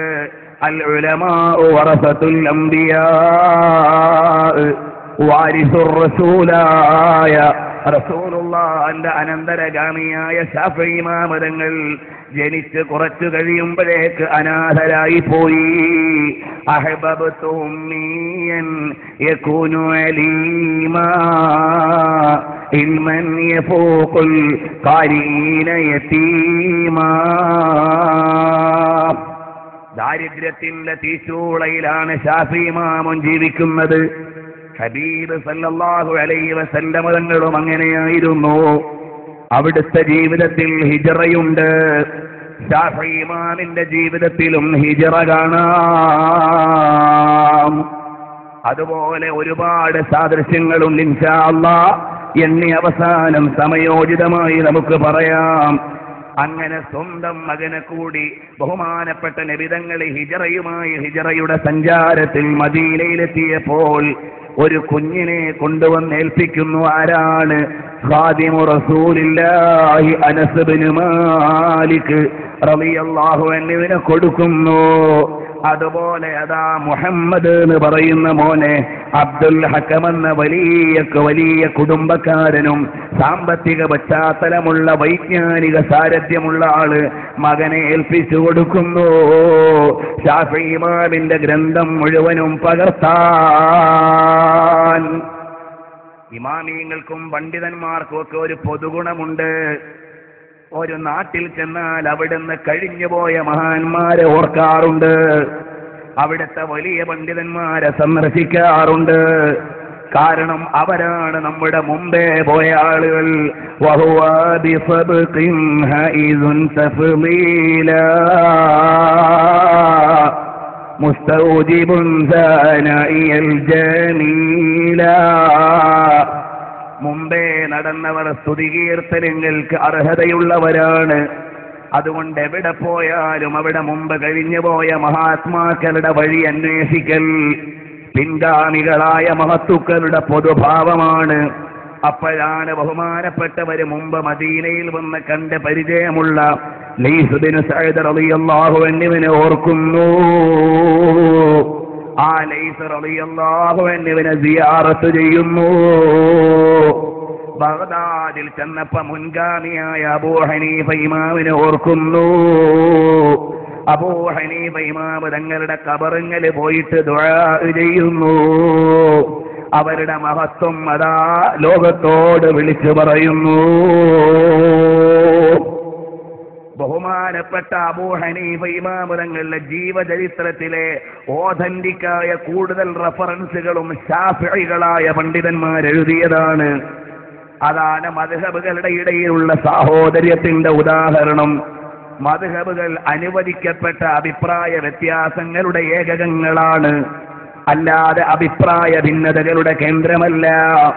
വിശദാംശങ്ങൾക്ക് സമയം പോരാ. ഇന്നു ഞാൻ ശാഫിഈ മദ്ഹബ് എന്ന അധ്യായത്തിലേക്ക് കടക്കുന്നില്ല. കാരണം കടന്നാൽ എന്റെ അന്വേഷണം മുഴുവനും ആ വഴിക്ക് പോയാൽ ഈ ചരിത്രം എവിടെയും എത്തിക്കാൻ കഴിയില്ല. അങ്ങനെ അതാ ശാഫിഈ ഇമാം റളിയല്ലാഹു അൻഹു ബഗ്ദാദിൽ ചെന്നിട്ട് ബഹുമാനപ്പെട്ട അബൂ ഹനീഫത്തുൽ കൂഫി റളിയല്ലാഹു അൻഹുവിനെ സിയാറത്ത് ചെയ്ത് ബറക്കത്തെടുത്തതുപോലെ ഈജിപ്തിൽ ചെന്നപ്പോൾ ലൈസ് ഇബ്നു സഅദ് റളിയല്ലാഹു അൻഹുവിനെ സന്ദർശിക്കുന്നു. അപ്പോഴാണ് ഉമ്മമാരെ നിങ്ങളുടെ ആഗോള സാരഥ്യം അനുഭവിച്ചുകൊണ്ട് നിലകൊള്ളുന്ന നഫീസത്തുൽ മിസ്രിയ, മഹദിയായ അള്ളാഹുവിന്റെ മാർഗത്തിലേക്ക് ജീവിതം മുഴുവനും ഒഴിഞ്ഞു വെച്ചിട്ട് ആധ്യാത്മികതയുടെ ആരാധനയുടെ ഇരപകലികൾ തീർത്ത ലോക ധ്യാനം നിർവഹിക്കുന്ന മഹത്തുക്കളുടെ മാതൃകയായ ബഹുമാനപ്പെട്ട നഫീസത്തുൽ മിസ്രിയ ശാഫിഈ ഇമാം റളിയല്ലാഹു അൻഹു അവിടുന്ന് ഒരു 5 കിലോമീറ്റർ ദൂരെയാണ് വാസം. കാരണം മഹദിയുടെ മഹത്വം അറിയാം. ഇടയിൽ അവിടുത്തെയോട് മറയ്ക്കു പിന്നിൽ നിന്ന് കുശലാന്വേഷണം നടത്തി പ്രാർത്ഥനയ്ക്ക് വേണ്ടി ദുആ ചെയ്യാൻ വേണ്ടി പറയാൻ. അള്ളാഹു പോലെ അടിമയ്ക്കിടയിൽ എന്തിനാണ് മഹത്തുക്കളെ എന്ന ചോദ്യം അമ്പിയാക്കളുടെ പാരമ്പര്യമല്ല. കാരണം ഉലുൽ അസ്മുകളുടെ നേതാവായ കലീമുല്ലാഹി മൂസ അലൈഹിസ്സലാം ഞാൻ മരിച്ചാൽ ബൈത്തുൽ മുഖദ്ദസിൽ അടക്കണം, മഹാത്മാക്കളുടെ ഖബറുള്ള സ്ഥലമാണ് എന്നതുകൊണ്ട് അവിടെ അടക്കണമെന്ന് വസിയ്യത്ത് ചെയ്തത് ഇമാം ബുഖാരി സഹീഹിലെ ഒരു അധ്യായത്തിന്റെ ടൈറ്റിലായി കൊണ്ടുവന്നതാണ്. ബാബു മൻ അഹബ്ബ ദഫന ബിൽ അർദിൽ മുഖദ്ദസതി ഔ നഹ്വിഹാ എന്ന അധ്യായം അതിനു വേണ്ടിയുള്ളതാണ്. അപ്പോൾ ഞാൻ നബിയായതുകൊണ്ട് എനിക്കാരെയും വേണ്ടെന്ന ഭാവമല്ല, ഞാൻ ഉലുൽ അസ്മുകളിൽ പെട്ടയാളായതുകൊണ്ട് ഏറ്റവും ടോപ്പിലാണ്, പടച്ചവനിലേക്ക് നേരിട്ടങ്ങ് ചെല്ലാമെന്ന ചിന്തയല്ല. അനുഗ്രഹം എടുക്കേണ്ടിടത്ത് അനുഗ്രഹം എടുക്കണമെന്ന സന്ദേശമാണ്. വിഷയം മാറുന്നില്ല. അതുപോലെ വൈജ്ഞാനിക ലോകത്തെ ചക്രവർത്തിയാണ്, അതുകൊണ്ട് എനിക്കാരെയും അവലംബിക്കേണ്ടെന്നോ മഹത്തുക്കളെ തിരിച്ചറിയേണ്ടെന്നോ ഉള്ള ഭാവമില്ല. നഫീസത്തുൽ മിസ്രിയ റളിയല്ലാഹു അൻഹയോട് ദുആ ചെയ്യാൻ വസിയ്യത്ത് ചെയ്യുന്നു. ഉമ്മമാരെ, നിങ്ങൾ അവിടുന്നാണ് മാതൃകയെടുക്കേണ്ടത്. നിശയുടെ നിശബ്ദതയിൽ ഖുർആൻ പാരായണം ചെയ്ത് വീട്ടിന്റെ അകത്തളത്തിലിരുന്ന് ആരാധന നടത്തിയ മഹദിയാണ് നഫീസത്തുൽ മിസ്രിയ. അതല്ല, തൊട്ടടുത്തുള്ള പള്ളിയിൽ നിസ്കരിക്കാൻ വരുന്ന ആളായിരുന്നു നഫീസത്തുൽ മിസ്രിയെങ്കിൽ ശാഫി ഇമാമിനെ കാണാൻ വീട്ടിലേക്ക് അഥവാ ദുആ അർപ്പിക്കാൻ വീട്ടിലേക്ക് പോകേണ്ടതില്ലായിരുന്നു. അപ്പോൾ അള്ളാഹുവിനെ ആരാധിക്കുന്നതിൽ ഏറ്റവും മികച്ചു നിൽക്കുന്ന വനിതകളിൽ ലോകശ്രുതി നേടിയ നഫീസത്തുൽ മിസ്രിയ അടുത്ത പള്ളിയിൽ ജമാഅത്തിന് വന്നിട്ടില്ല, അടുത്ത പള്ളിയിൽ ജുമഅക്ക് വന്നിട്ടില്ല. അതുകൊണ്ട് തന്നെ ശാഫി ഇമാം തങ്ങൾ വീട്ടിന്റെ പുറത്തുള്ള മുറിയിലേക്ക് ചെന്ന് വൈജ്ഞാനിക ചക്രവർത്തി വിനയത്തോടെ പറയുന്നു, ദുആ ചെയ്യണേ. ഇൻഷാ അല്ലാഹ് നഫീസത്തുൽ മിസ്രിയയിലേക്ക് ഇനിയും നമുക്ക് കടന്നു വരാം. അങ്ങനെ മിസ്രിൽ ചെന്ന് ഓൾഡ് മിസ്റിലെ ഫുസ്താത്തിൽ അവിടുന്ന് ജാമിഅ അംർ ബിനുൽ ആസ് പള്ളിയുടെ സമീപത്ത് താമസിക്കുകയാണ്.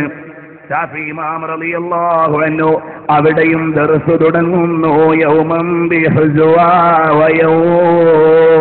യൗമൻ ബിഹുസ്വാ, ഒരു ദിവസം ഇവിടെയാണ്, മറ്റൊരു ദിവസം വേറെ സ്ഥലത്താണ് എന്ന നിലക്ക് മുഖ്തസറിൽ പറഞ്ഞതുപോലെ ഓരോ നാട്ടിലും അങ്ങോട്ടും ഇങ്ങോട്ടും സഞ്ചരിച്ച് വൈജ്ഞാനിക പ്രചരണം നടത്തുന്ന ബഹുമാനപ്പെട്ട യൗമൻ ബിഹുസ്വാ യൗമൻ ബിൽ ഖുലൈസായി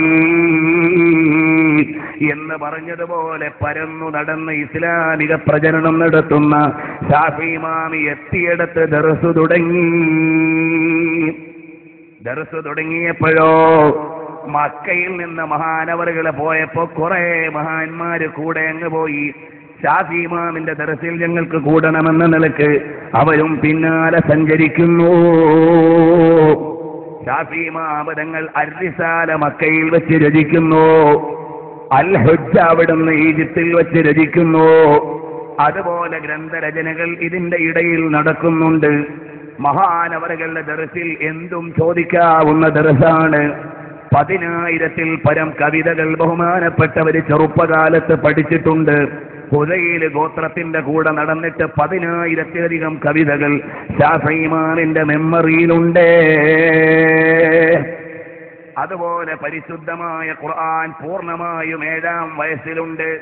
10-ാം വയസ്സിൽ തന്നെ 12,000-ലേറെ ഹദീസുകളുണ്ട്. പിന്നീട് ലക്ഷക്കണക്കിന് ഹദീസുകൾ ശാഫി ഇമാമിന്റെ കൈവശമുണ്ട്. ഇതെല്ലാം ഉള്ളവരുടെ ദർസിൽ ഇരിക്കാൻ എന്തു രസമാണ്. എന്ത് ചോദിച്ചാലും മറുപടിയാണ്. മഹാനവറുകളുടെ ചുറ്റുവട്ടവും ഇരുന്ന 4 പ്രമുഖരായ ശിഷ്യന്മാരാണ്. ഒന്ന് ഇമാമുൽ ബൂത്തി, രണ്ടാമത്തത് ഇമാമുൽ മുസനി, മൂന്നാമത്തത് മുഹമ്മദ് ബിൻ യഅ്ഖൂബ്, നാലാമത്തത് റബീഅ്. ഓരോരുത്തർക്കും അവരവരുടെ ഭാവിക്കനുസരിച്ചുള്ള പെരുമാറ്റമാണ് ശാഫി ഇമാം തങ്ങൾ നടത്തുന്നത്. അതാ ഒരിക്കൽ 4 പേരും കൂടെ വരുമ്പോ ഷാഫി ഇമാം തങ്ങൾ ഒരൊറ്റ നോട്ടം നോക്കി.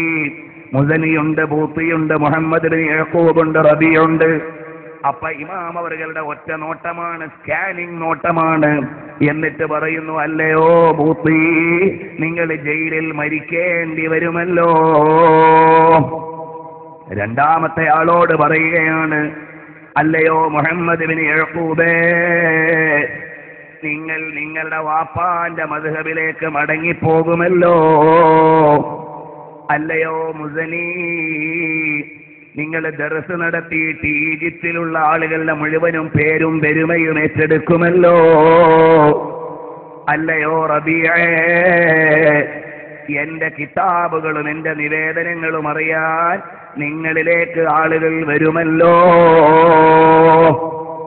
ഒറ്റ നോട്ടത്തിൽ 4 പേരോടും പറയുകയാണ്, ബൂത്തി, നിങ്ങളുടെ വിയോഗം ജയിലിലാണ്. മുസനി, നിങ്ങളുടെ നിയോഗം മുദർരിസായിട്ടാണ്. റബീഅ്, നിങ്ങൾ എന്റെ ഗ്രന്ഥങ്ങളുടെയും നിവേദനങ്ങളുടെയും സ്രോതസ്സാണ്. മുഹമ്മദ് ബിൻ യഅ്ഖൂബ്, നിങ്ങൾ എന്റെ മദ്ഹബിൽ ഉറച്ചു നിൽക്കുകയില്ല. 4 പറഞ്ഞു കഴിഞ്ഞു. കാലങ്ങൾ അല്പം കഴിഞ്ഞപ്പോഴാണ് ഇമാമുൽ ബൂത്തി ഖുർആൻ സൃഷ്ടിവാദത്തിന്റെ പേരിൽ ഗവൺമെന്റ് പിടിക്കുന്നു. ഖുർആൻ സൃഷ്ടിയാണെന്ന് പറയണം, കലാമാണെന്ന് നിഷേധിക്കണം. ആധ്യാത്മിക ബോധമുള്ള അള്ളാഹുവിനെ പേടിയുള്ള പണ്ഡിതന്മാർക്ക് കഴിയില്ല. കാരണം അവർക്ക് അള്ളാഹുവിനെ കുറിച്ചുള്ള വിചാരമല്ലാതെ ഭൗതിക ലോകത്തെ നേട്ടങ്ങളിൽ ആക്കാക്കിയവരല്ല. പറഞ്ഞു, എന്തു വന്നാലും ഞാനത് സമ്മതിക്കില്ല. ഇമാം അവർകളെ കൊണ്ടുപോയി ജയിലറയ്ക്കുള്ളിലേക്ക് തള്ളുന്നു. അവിടുത്തെ ജയിലനുഭവങ്ങൾ പിൽക്കാലത്തെ മഹാന്മാര് രേഖപ്പെടുത്തുകയാണ്. മഹാനവറുകൾ വെള്ളിയാഴ്ച രാവിലെ ആകുമ്പോ ജയിലിൽ തന്നെ കുളിക്കും. എന്നിട്ട് നഖമൊക്കെ വെട്ടി വൃത്തിയാക്കും. നല്ല ജുമയ്ക്ക് പോകേണ്ടതുപോലെ ആ പരിധിയിൽ നിന്നുകൊണ്ട് ഒരുങ്ങും. എന്നിട്ട് ജയിലിന്റെ അഴിയുടെ മുമ്പിൽ വന്ന് പള്ളിയുടെ ഭാഗത്തേക്ക് നോക്കും. പടച്ചവനെ, നിന്റെ പള്ളിയിൽ നിന്ന് ജുമാ നിസ്കാരത്തിന് വേണ്ടി വിളിക്കുന്നതിന് ഞാനിതാ ഉത്തരം ചെയ്യുന്നു. അവിടെ നിന്ന് പൊട്ടിക്കരയും. എനിക്ക് ആ ജുമയിൽ പങ്കെടുക്കാൻ കഴിയില്ലല്ലോ എന്നുള്ള നിലയ്ക്ക് ജയിലിന്റെ അഴി പിടിച്ചുകൊണ്ട് നിലവിളിക്കുമ്പോ കരഞ്ഞ് കരഞ്ഞ് വീഴാനാകുമ്പോഴേക്ക് വാർഡന്മാര് കയറി പിടിച്ച് മെല്ലെ കൊണ്ടകത്തിരുത്താറുണ്ട്. അങ്ങനെയുള്ള ശാഫി ഇമാം തങ്ങളുടെ ശിഷ്യനായ ഇമാമുൽ ബൂത്തി അതേ ജയിലിൽ നിന്ന് തന്നെ വഫാത്തായി പോയി. ഹിജ്റ 213 ലോകത്തോട് വിട പറഞ്ഞു. ഇനി രണ്ടാമത്തെ ആളാരാണ്? മുസനി ഇമാം തങ്ങളാണ്. ഇജ്തിഹാദിനോളം വിശാലമായ വൈജ്ഞാനിക പ്രഭുത്വമുണ്ട്. പക്ഷേ നിദാന ശാസ്ത്രത്തിലും മറ്റു ചില വിഷയങ്ങളും ഇമാം ശാഫഈ തങ്ങളെ ആസ്വദിക്കേണ്ടതുണ്ട്. അതുകൊണ്ട് സ്വതന്ത്ര മുജ്തഹിദായി മാറാത്ത അതിനോളം വലിയ വിജ്ഞാന പ്രഭുത്വമുള്ള നേതാവാണ് ഇമാമുൽ മുസനി. ഈജിപ്തിൽ ദർസ് തുടങ്ങുകയാണ്. വിശാലമായ ദർസാണ്. മുഹമ്മദ് ബിൻ യഅ്ഖൂബ് എന്ന ശിഷ്യനാണ് ഖിദ്മത്തിന് കൂടെയുണ്ടാകുക ശാഫി ഇമാമിന്. അപ്പൊ വഫാത്താകാൻ നേരെ എല്ലാവരും വിചാരിച്ചത് എന്താണ്? മുഹമ്മദ് ബിൻ യഅ്ഖൂബിനെ നായിബ് മുദർരിസായി അല്ലെങ്കിൽ ആ സ്ഥാനത്തുള്ള മുദർരിസായി വഫാത്തിന് ശേഷം പ്രഖ്യാപിക്കുമെന്നാണ്. അങ്ങനെ രോഗശയ്യയിൽ കിടക്കുമ്പോ നാട്ടുകാർ വന്ന് ചോദിച്ചു, ഉസ്താദേ, ഇപ്പൊ ദർസൊക്കെ മുടങ്ങിപ്പോവല്ലോ, ആരെയാണ് ദർസിലേക്കാക്കുക? അപ്പൊ മുഹമ്മദ് ബിൻ യഅ്ഖൂബും വിചാരിച്ചു, എന്നെ ആയിരിക്കും നിർദ്ദേശിക്കുക. കാരണം വ്യക്തിബന്ധത്തിൽ കൂടുതൽ മുഹമ്മദ് ബിൻ യഅ്ഖൂബ് എന്നവരോടാണ്. അപ്പോൾ വന്നവർക്കും പ്രതീക്ഷയുണ്ട് അങ്ങനെയാകാം. അപ്പോൾ അവിടുന്ന് പറഞ്ഞു, അല്ല, എനിക്ക് നല്ല പേഴ്സണൽ ബന്ധമുള്ളത് മുഹമ്മദ് ബിൻ യഅ്ഖൂബിനോടാണ്. പക്ഷേ അതിനേക്കാൾ വിഷയത്തിൽ അവഗാഹമുള്ളത് മുസനിയാണ്. അതുകൊണ്ട് മുസനി മുദർരിസാകട്ടെ. അപ്പോൾ അള്ളാഹുവിന്റെ ദീനിന് ഏറ്റവും ഉചിതമായ വിഷയമാണ് ചെയ്യേണ്ടത് എന്ന് ശാഫി ഇമാം തങ്ങൾ പ്രാക്ടിക്കൽ ലൈഫിൽ കാണിച്ചു തന്നതാണ് എന്ന ടൈറ്റിലാണ് ഈ വിഷയം മഹാന്മാര് കൊണ്ടുവരുന്നത്. പ്രസ്ഥാനത്തിന്റെ സെക്രട്ടറി ആകേണ്ടത് പ്രസ്ഥാനത്തെ നയിക്കാൻ കരുത്തുള്ള ആളാണ്, എനിക്ക് ഇഷ്ടമുള്ള ആളല്ല. പ്രസ്ഥാനത്തിന്റെ പ്രസിഡന്റ് ആകേണ്ടത് അതിന് വിലാസമുണ്ടാക്കാൻ പറ്റുന്ന ആളാണ്, എന്റെ സ്വകീയ താല്പര്യമല്ല എന്ന സംഘടനാ ശാസ്ത്രവും ഇസ്ലാമിക സാമൂഹിക ശാസ്ത്രവും പഠിപ്പിക്കാനാണ് ശാഫി ഇമാം തങ്ങൾ അത്തരമൊരു തീരുമാനമെടുക്കുന്നത്. അംഗീകരിക്കപ്പെട്ടുപോയി. പിന്നീടുള്ള ശിഷ്യനാണ് മുഹമ്മദ് ബിൻ യഅ്ഖൂബ്. പിൽക്കാലത്ത് അവിടുന്ന് ശാഫി ഇമാമിന്റെ മദ്ഹബിൽ നിന്ന് മാലിക് ഇമാമിന്റെ മദ്ഹബായിരുന്നു വാപ്പയുടെ മദ്ഹബ്, അതിലേക്കു തന്നെ മാറി. അതൊരു പാതകമൊന്നുമല്ല. മുഹീദ്ദീൻ ശൈഖ് കണ്ടില്ലേ, അശ്ശാഫിഇയ്യ ഫസിർ തൽഹംബലിയ ബിലാ ഹജ്രിൽ തഹത തബിൽ ഖൈറൈനി മുഅ്തദിലാ. അങ്ങനെ മഹാന്മാരായ ആളുകൾ അതിന് ഹംബലി ഇമാമുമായ ഒരു സ്വപ്ന ദർശനത്തിന്റെ അടിസ്ഥാനത്തിലാണ് മുഹീദ്ദീൻ ശൈഖ് റളിയല്ലാഹു അൻഹു ശാഫിഈ മദ്ഹബിൽ നിന്ന് ഹംബലി മദ്ഹബിലേക്ക് പോയതെന്ന് സവാനിഹ് അബ്ദുൽ ഖാദിർ ജീലാനി എന്ന ഗ്രന്ഥത്തിലുണ്ട്. എന്നാൽ അതുപോലെ ബഹുമാനപ്പെട്ടവരും പിതാവിന്റെ മദ്ഹബ് അത് ശാഫിഈ ഇമാമിന്റെ ഉസ്താദ് മാലിക് ഇമാമിന്റെ മദ്ഹബാണ്. ആ മദ്ഹബിലേക്ക് തന്നെ തിരിച്ചു പോകുന്നു. റബീഅ് റളിയല്ലാഹു അൻഹു ശാഫി ഇമാം തങ്ങളുടെ നിവേദനങ്ങളും ഗ്രന്ഥങ്ങളും ഒക്കെ സമാഹരിച്ചു വെച്ച ആളാണ്. ഒരേ സമയത്തു തന്നെ ഇമാമു ത്വറായിഫി ബഹുമാനപ്പെട്ട മുസനി ഇമാം തങ്ങളെ കാണാൻ ചെന്നപ്പോ 900 വാഹനങ്ങൾ അവിടെ പാർക്ക് ചെയ്തിട്ടുണ്ട്. അവര് മുഴുവനും ബഹുമാനപ്പെട്ട റബീഅ് തങ്ങളുടെ അടുക്കൽ നിന്ന് ശാഫി ഇമാമിന്റെ നിവേദനം വാങ്ങാൻ വന്നവരാണ്. അത്രയും വിശാലമായ വൈജ്ഞാനിക സബര്യയാണ് ശാഫി ഇമാമിൽ നിന്ന് ഏറ്റെടുത്തിട്ടുള്ളത്. അപ്പൊ ശാഫി ഇമാമിന്റെ പ്രഖ്യാപനം പുലരുകയാണ്. അങ്ങനെ എവിടെയും വൈജ്ഞാനിക സാരഥ്യത്തിനു വേണ്ടി നിലകൊള്ളുന്ന മഹാനവറുകൾ, പണ്ഡിതന്മാര് അവര് ജീവിക്കുന്ന നാട്ടിലും അവര് പ്രവർത്തിക്കുന്ന മേഖലയിലും സമൂഹത്തിന്റെയും രാഷ്ട്രത്തിന്റെയും രക്ഷയ്ക്ക് വേണ്ടി നിലകൊള്ളുന്നവരാണ്. നബി സല്ലല്ലാഹു അലൈഹി വസല്ലമ തങ്ങൾ പറഞ്ഞില്ലേ, ഒരു സ്വാലിഹായ മനുഷ്യനെ കൊണ്ട് അയൽവാസികളായ 100 പേരുടെ ബലാഇനെ അല്ലാഹു തആല നീക്കുന്നതാണ്. ഇമാം തബറാനി മുഅ്ജമുൽ കബീറിൽ കൊണ്ടുവന്ന നിവേദനമാണ്. ഒരു സ്വാലിഹായ മനുഷ്യന്റെ സാന്നിധ്യം 100 അയൽവാസികളായ ആളുകളുടെ വിപത്തുകളെ തടുക്കുകയും ഖൈറുകൾ നൽകുകയും ചെയ്യുമെന്ന് ഇമാം തബറാനിയുടെ നിവേദനം കാണാം. എന്നതുപോലെ മഹാന്മാരായ പണ്ഡിതന്മാർ അവർ നിലകൊള്ളുന്ന സമൂഹത്തിന്റെ വേദനകൾക്ക് പരിഹാരമാണ്, വിഷയങ്ങൾക്ക് മുഴുവനും സമീപിക്കാവുന്ന കേന്ദ്രങ്ങളാണ്. അപ്പോഴാണ് ശാഫി ഇമാം റളിയല്ലാഹു അൻഹുവിന്റെ കാലഘട്ടത്തിൽ അഥവാ മിസ്റിന്റെ ബോർഡറിൽ വൈദേശിക ശക്തികൾ കടന്നു വരാൻ നിൽക്കുന്നു. വിദേശികൾ ഇടിച്ചു കയറിയിട്ട് ഈ രാജ്യം തുറന്നാലോ അത് അറബ് രാജ്യങ്ങൾക്ക് മുഴുവനും ഭീഷണിയാണ്. ശാഫി ഇമാം താമസിക്കുന്ന രാജ്യത്തിന് ഭീഷണിയാണ്, അയൽ രാജ്യങ്ങൾക്ക് ഭീഷണിയാണ്. അതുകൊണ്ട് അലക്സാൻഡ്രിയൻ അതിർത്തിയിലൂടെ വൈദേശിക പട്ടാളം കടന്നു വന്നാൽ രാജ്യത്തെ ബാധിക്കുമെന്ന് കണ്ടപ്പോൾ റിബാത്ത് എന്ന ഡിഫൻസ് ഫോഴ്സിലേക്ക് ബഹുമാനപ്പെട്ടവർ അതാ അതിർത്തി സംരക്ഷണ സേനയിലെ മെമ്പറായി മാറുന്നു. ഇമാമുന ശാഫിഈ കാർഗിൽ യുദ്ധത്തിന്റെ കാർമേഘം ഉരുണ്ടുകൂടിയപ്പോ സിവിലിയന്മാരെ പട്ടാളത്തിലേക്ക് എടുക്കുമെങ്കിൽ SYSന്റെ പ്രവർത്തകര് സന്നദ്ധരാണെന്ന് പറഞ്ഞത് ചരിത്രത്തിന്റെ നിദാനം വെച്ചുകൊണ്ടാണ്, അല്ലാതെ കേവലമായ ജാടയ്ക്ക് വേണ്ടിയല്ല. നമ്മുടെ രാജ്യത്തിന്റെ സുരക്ഷയ്ക്ക് വേണ്ടി നിലകൊള്ളേണ്ടവരാണ് ഇവിടുത്തെ പൗരന്മാർ. വിശദീകരിക്കുന്നില്ല. അങ്ങനെ ബഹുമാനപ്പെട്ട ശാഫി ഇമാം റളിയല്ലാഹു അൻഹു അതാ ബോർഡറിൽ രാജ്യരക്ഷയ്ക്ക് വേണ്ടി തടുത്തു നിർത്താനുള്ള സേനയിൽ കിടക്കുന്നു. പക്ഷേ കേവലം പോയങ്ങ് കിടക്കുകയല്ല, അവിടെയും ആരാധനയിലാണ്, അവിടെയും വൈജ്ഞാനിക ചർച്ചയിലാണ്, അവിടെയും അല്ലാഹുവിനെ കുറിച്ചുള്ള ബോധത്തിലാണ്. ശാഫി ഇമാം റളിയല്ലാഹു അൻഹു എവിടെ ചെന്നാലും പ്രയോറിറ്റി ഇൽമിനാണ്, എവിടെ ചെന്നാലും പ്രാധാന്യം ഇൽമിനാണ്. അപ്പൊ ഒരിക്കൽ ശാഫി ഇമാം തങ്ങളോട് ചോദിച്ചു, ഇങ്ങനെ ഇൽമിനോടുള്ള താല്പര്യം നിങ്ങൾക്ക് എങ്ങനെയാണ്? അപ്പൊ മഹാനവറുകൾ പറയാണ്, ഒരു വിഷയം ഞാനിങ്ങ് കേട്ടാൽ, പുതിയൊരു വിവരം എന്റെ മുമ്പിൽ അവതരിപ്പിക്കപ്പെട്ടാൽ ഞാൻ ആലോചിച്ചു പോകും, പടച്ചവനെ എന്റെ എല്ലാ അവയവങ്ങൾക്കും ഇത് കേൾക്കാനുള്ള കഴിവുണ്ടായിരുന്നെങ്കിൽ എത്ര നന്നായിരുന്നു. മുതഅല്ലിമീങ്ങളെ, നമ്മൾ പഠിക്കേണ്ട പാഠമാണ്. നമുക്കിന്ന് ഉള്ള സബക്ക് പോലും കേൾക്കാനുള്ള സമയമില്ല. നമ്മൾ മൊബൈലിലാണ്, ഇന്റർനെറ്റിലാണ്, അന്താരാഷ്ട്ര ബിസിനസ്സിലാണ് കുറെ മുതഅല്ലിമീങ്ങൾ, ഞാൻ അടക്കമുള്ള ആളുകൾ.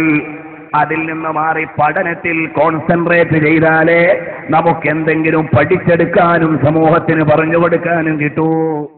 या रसूल अल्लाह का नारा लगा हो गज गज के है तेरे आका पे पहुँचारे दुरूद गज गज के है या रसूल अल्लाह का नारा लगा हो गज गज के है